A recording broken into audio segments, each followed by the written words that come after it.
The boss asked me, what does XICPT mean? I did not know. I learned a painful. He looked at me.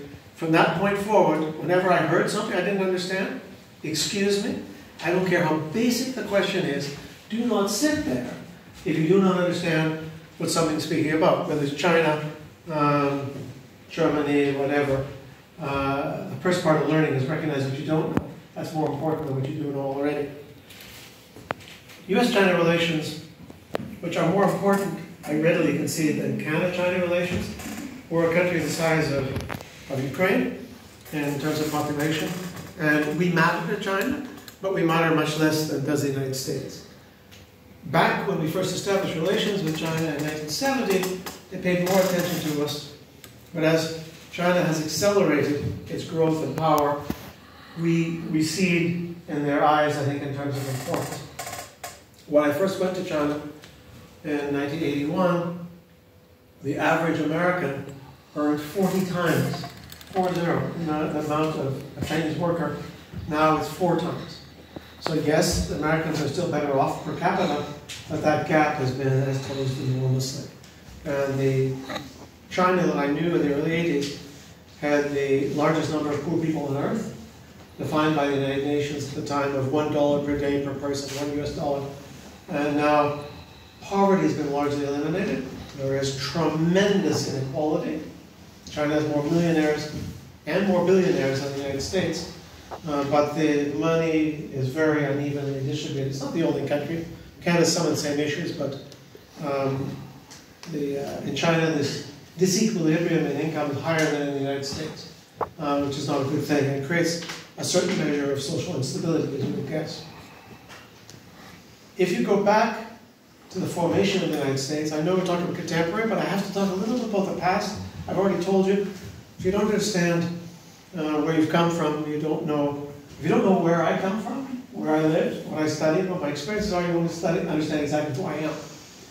At the time of the American Revolution, in 1776, China had just become known to the intelligentsia in Europe. People like Voltaire, the philosophical leaders, the intelligentsia of Europe and even the United States. And the view was entirely positive, almost entirely positive. This idea of competitive examinations, you didn't have to be a lord or a baron or a duke to be a high position in society. Education was, in theory, open to everyone, and if you succeeded in national examinations, you could advance through the system. That's still true. And in fact, I am grateful to that because this system of examinations was copied by Europe and eventually by the United States. I come from a very ordinary family. My parents were teachers, but because we also adopted a competitive examination, I could enter the foreign ministry rather than was the case in Europeans, Western Europeans until very recently, a question of social class, even nobility. So thank you, China, for that. But the admiration of China in the West diminished with the corruption and collapse, eventually, of the Qing dynasty, the last dynasty. As China became weaker, fueled in part by opium addiction. There's a quick side effect. The British, in particular, and Europeans, could not make much money in China because while they wanted Chinese tea and ceramics, they had nothing really that the Chinese wanted to buy. Aha, opium. We'll grow opium in India and sell to the Chinese, and then we'll do well. The Chinese resisted. We'll use our navy to force them to take it. It'd be the equivalent of, say, the Navy of Colombia sailing up the Mississippi River and by point of its cannon force the Americans to buy, including the American government, to buy Colombian cocaine. It was a strange thing. But as China weakened and began its slow collapse, the views of the West towards China went from one of admiration to contempt.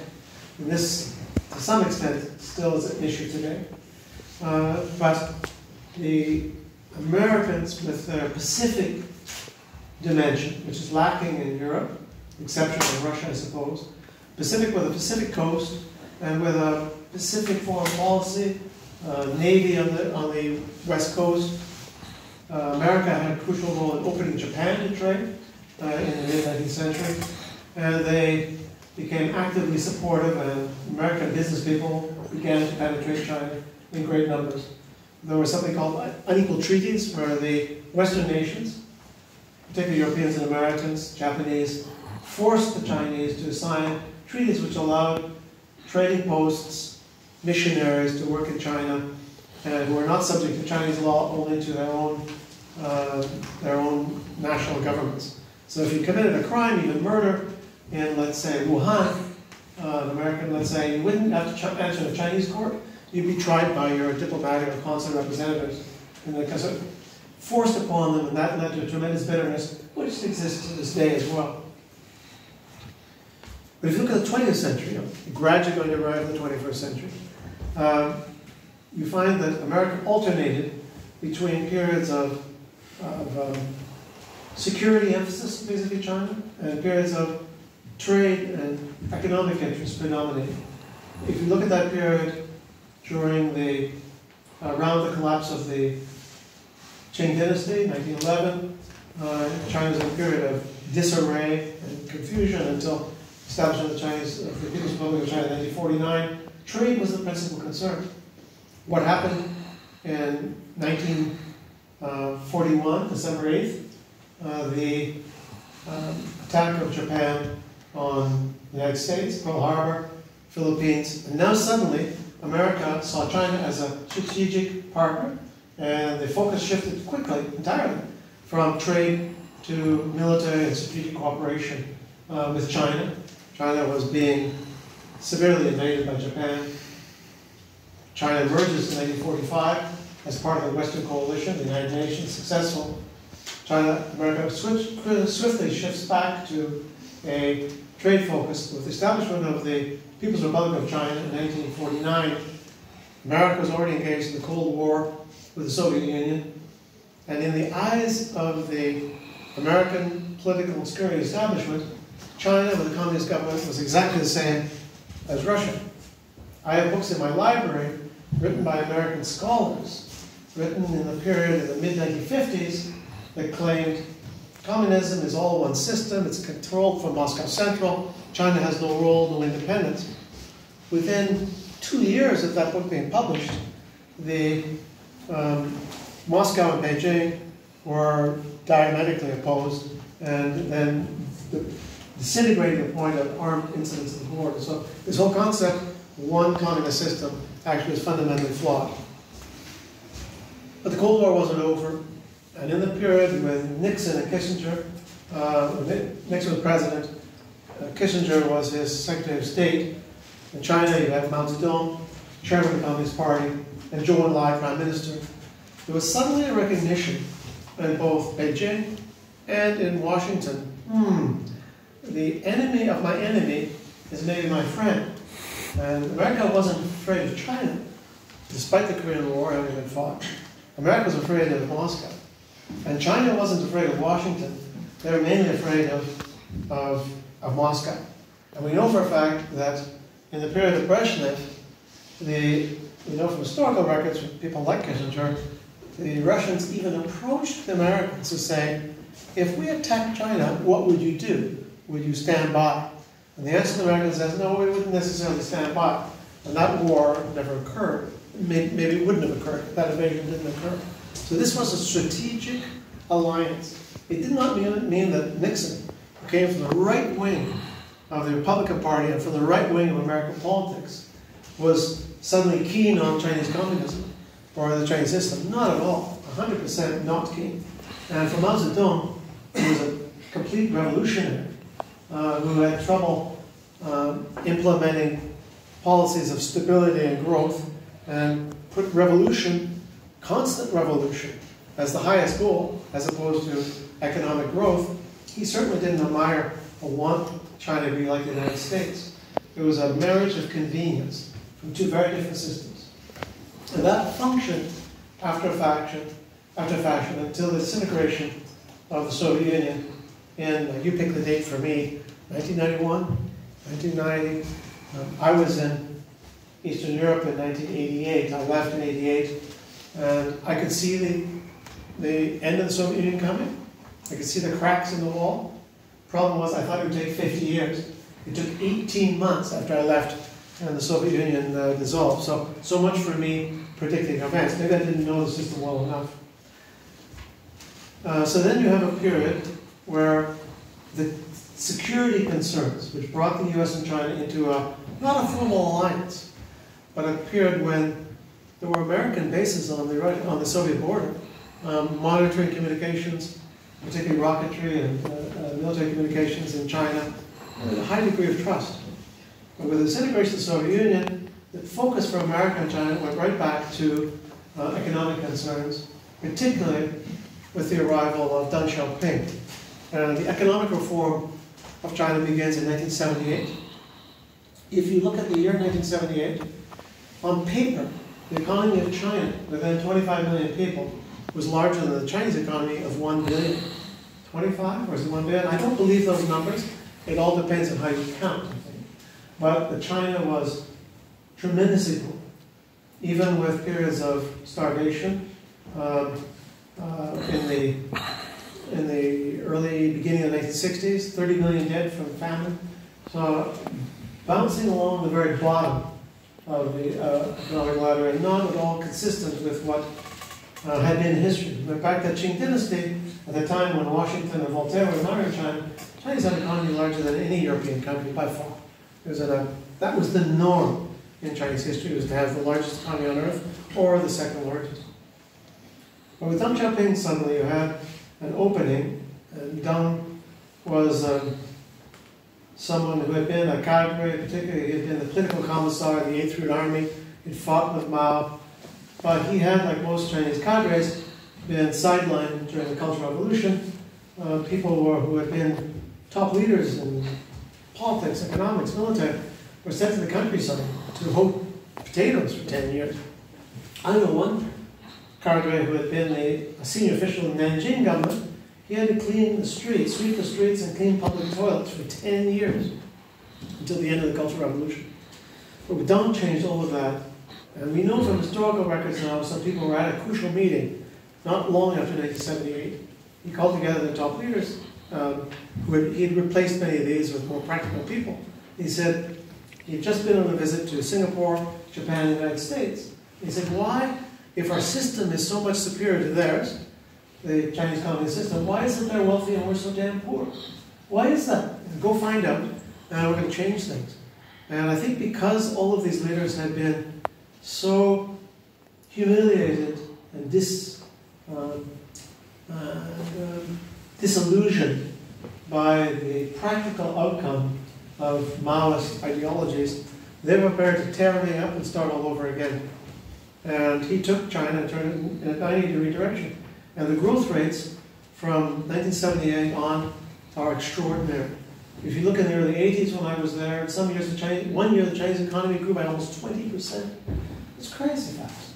And people who had been farmers, I know one Chinese who now has major investments in Canada, he had been a farmer growing sunflowers, and he's now a billionaire. And how is that possible? Well, if you come up with an idea when you have a population of over 1 billion, and you can make 10 cents on sales to each person, that's obviously a lot of money. Not easily done. And China has its own economic challenges. But I think maybe about 1/3 of the success of China was due to policies of people like Deng Xiaoping. 2/3 of the success came from getting out of the way, from stopping the farmers from being collectivized, from allowing individuals who could start small businesses, something like one person, eventually 10 people, then 1,000, 500, 1,000, 10,000, just allowing organic growth to take part. It's not what they did always, it's what they stopped doing.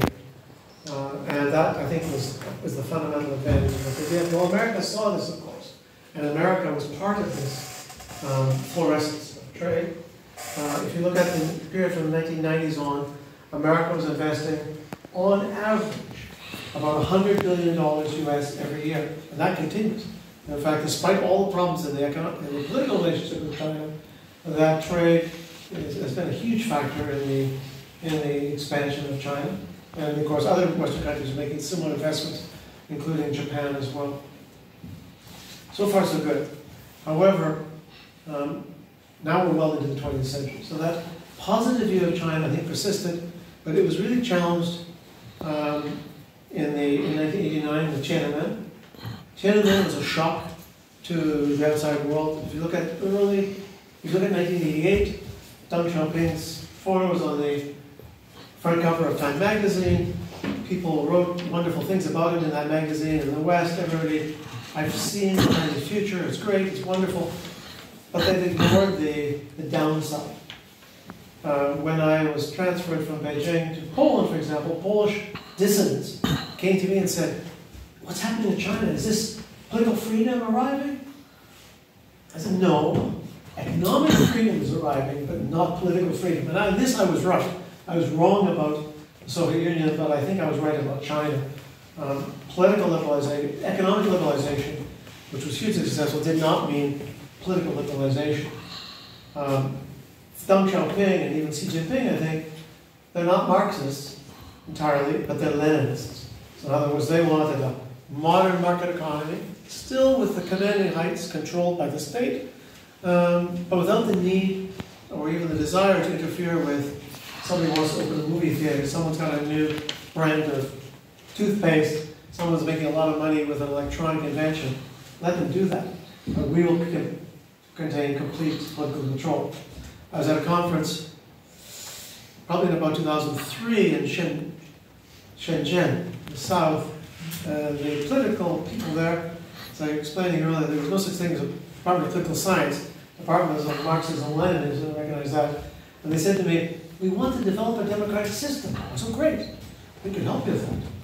But the more I talked, what they meant was to bring in a little bit of democracy into the party, the Communist Party, but never into the broader society. And he pointed out to me and showed me in the Chinese Constitution is written the supremacy of the Communist Party of China is guaranteed under the Constitution. That hasn't changed. And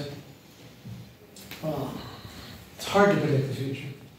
When I first was posted in Beijing, I thought, well, I'm going to predict the future of China. When I went back the second time, okay, it's too hard to predict the future. I'm going to just concentrate on what's happening right now. That was very hard. So back the third time, it's okay. I'll try and understand what's happened in the past, because even the present is too complicated. And the Chinese political system is true of all governments, I suppose.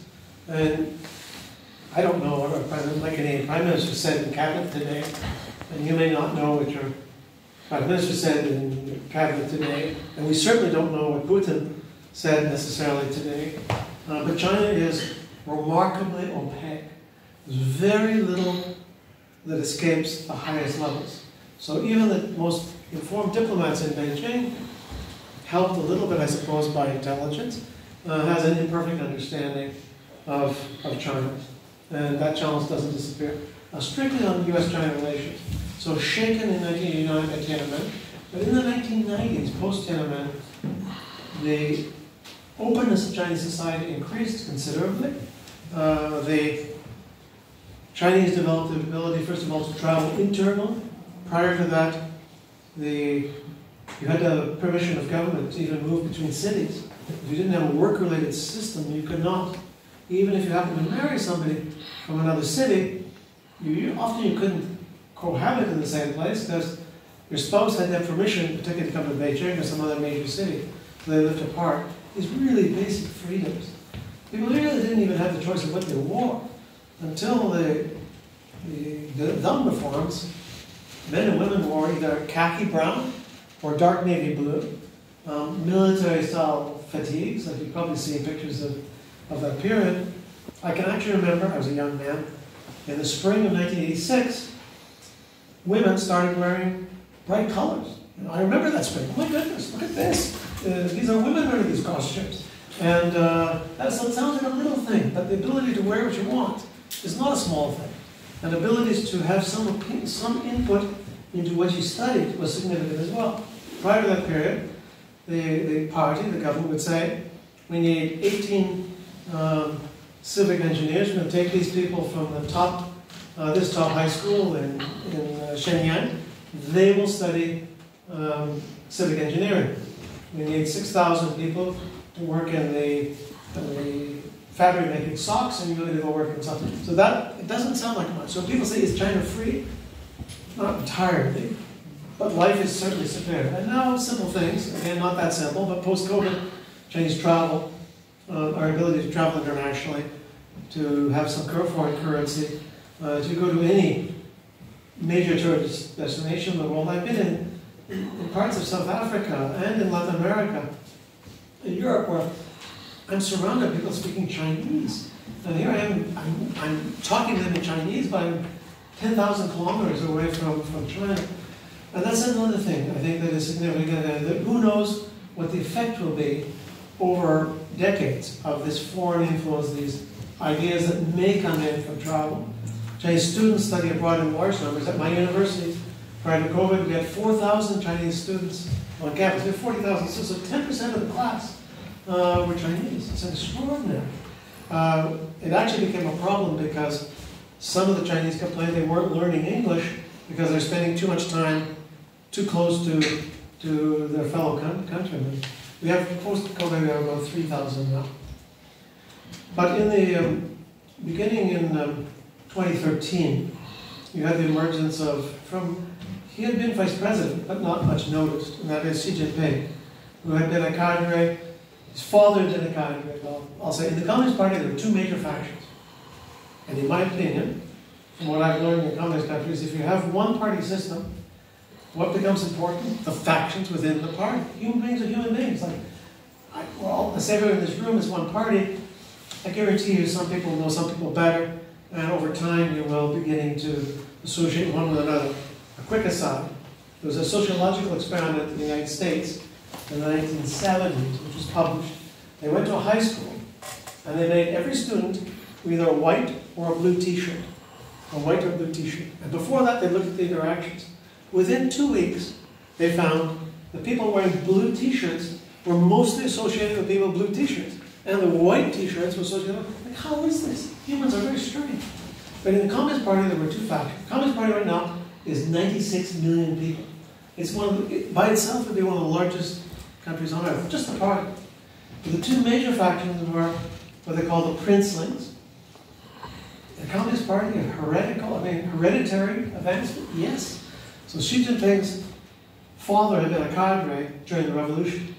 And this group, who came from sort of like a red royalty, if you could call it, tended to have a big advantage in advancing in the system.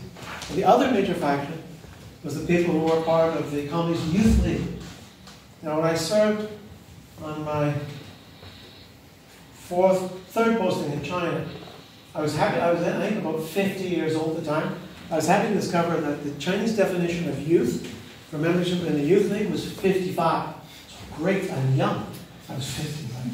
But this faction, and because they study and work together, they hang together, the people from the Youth League. Now, when Xi Jinping emerged as vice president and president, as part of this princeling group, became the dominant faction. And he has been very careful to push aside people who came from the Communist Youth League. So his faction dominates at the top and the middle levels the Communist Party of China. And he holds control more tightly than any Chinese leader since Deng Xiaoping, at least, and maybe even since Mao Zedong. So he's a particularly powerful Chinese leader. In terms of US-China relations, I've never had a sense from my limited contacts with Xi Jinping that, unlike Deng, who I've met several times, I've only met Xi Jinping once, I've never had a sense that he is definitively anti-America, but certainly China defines itself in competition with America. When I first was studying in the United States, first working in China, China had an economy that was, again, the size of Canada, perhaps the size of, a bit later, of Italy or Great Britain, or colony past Germany, or colony past Japan. And now the two are very close. Let's say, you could say that China, the United States now has about 20% of the global GDP. China maybe about 18. It's more complicated than that. It depends how you define GDP. But let's say roughly, each have about a fifth. China having come from a very low level. In 1945, during the Second World War, America had 50% of the global GDP. But that was a very artificial thing because Europe was flat, Japan was flat. Those numbers were not sustainable. But when I had a luncheon 2 years ago with the about to depart Chinese ambassador, it wasn't just me with the Chinese ambassador in Washington, but I sat beside him at this luncheon. He said to me, I don't think he would have put this in writing, he said to me, look, we've got a population four times the size of the United States. Why shouldn't we, over time, have an economy twice our size? Like, is there a reason why we couldn't? I didn't have a reason. It won't be easy, but it's possible. China has graduates each year, double the number of university students as the United States, but 8 times the number of STEM graduates. Science, technology, engineering, and mathematics. 8 times. So the universities are weak on humanities, we had this discussion earlier, and is strong on science and technology. They have advantages and disadvantages. There aren't as many, Elon Musk is a complicated person, but there aren't as many creative billionaires in China as there are in the United States. The United States still, in my view, is a uniquely creative economy, Silicon Valley, etc. But don't disregard China. The quality of their goods increases every year. I can recall when they used to make wrenches and socks and shoes and the simplest of mechanical tools. Now, the majority of the world's computers, Apple phones, are assembled in China. And even when China gives up some of these lower order things like textiles, if you go to, say, Bangladesh or Vietnam, you find the factories are owned by Chinese and the design is done by China. As you may know, Apple Corporation gets far more money from having the patents and the inventions in the phone than the Chinese do by assembling the phones. So I think we still remains to see how that economic system will work out. However, in the year 2024, China is the largest trading nation on earth. If you look at the American economic system is much more self-contained, which was the case for China before. China is now the largest trading partner for 2/3 of the world's countries. 2/3 of China is the #1 trading partner, which is extraordinary. And increasingly, supply chains run not just from the United States or from Western Europe, from Europe broadly, that's including Ukraine, to the rest of the world, but also from China itself. If I look at let's look briefly just at the military side. In America, in its psyche, because we're close to American Canadians, and 80% of our goods go to the United States. Most of us don't speak French, but most of us speak English. We travel there easily. I live 30 miles, 40 kilometers from the border. I sometimes will cross the border just to buy gas because it's cheaper there, to take my wife to a Mexican restaurant. So, I mean, there's a lot of trade and interaction, but it doesn't mean we perfectly understand America. America is much more complicated, as my friends in our embassy in Washington remind me. Just even the congressional system, and as we see during this election, which is too close to call, America is complex. But what is deep in the American psyche, in my view, is a conviction that they must remain #1. And that was very strong, not pre-World War II, when America was very content just to be America first, isolated, not involved in the wars of Europe or elsewhere. That runs right back to the foundation of the United States, where George Washington, in his farewell speech, warned Americans not to get involved in the complications of European politics, and that lasted until 1917, when the United States entered World War I. But particularly post-war, the United States, having spent a lot of blood and treasure fighting in the Pacific and in Europe, along with the Canadians, decided that they wanted to and would retain a leadership role in the West of the democracies. I think it's overall good for the good. I sometimes tell my American friends, the Canadians in World War II fought even longer. We fought from 1939 to 1945. Americans just fought from 41 to 45. Our soldiers were just as tough and fought as hard, but there weren't very many of us.